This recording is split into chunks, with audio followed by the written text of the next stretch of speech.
There's a special gift coming to San Jose.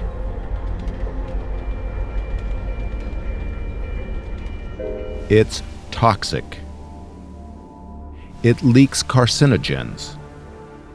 It contributes to climate change.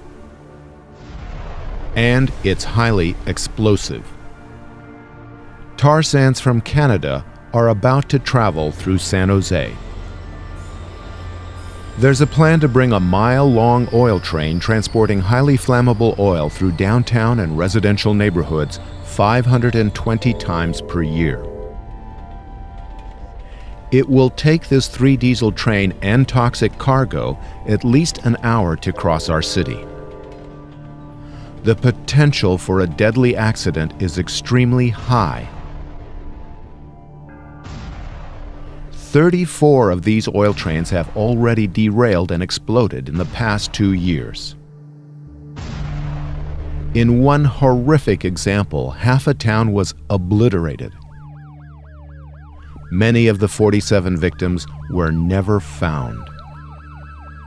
If the same thing happened in San Jose, thousands of people and hundreds of businesses could be impacted.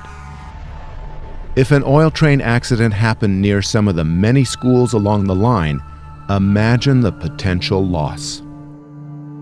On top of that, citizens would bear the brunt of the consequences, including having to pay for the cleanup. For the oil company and their shareholders, the train represents the potential for big profits at a low-cost risk. For San Joseans, this would be a traveling time bomb twice a day. Who do you think benefits the most? Who do you think risks the most?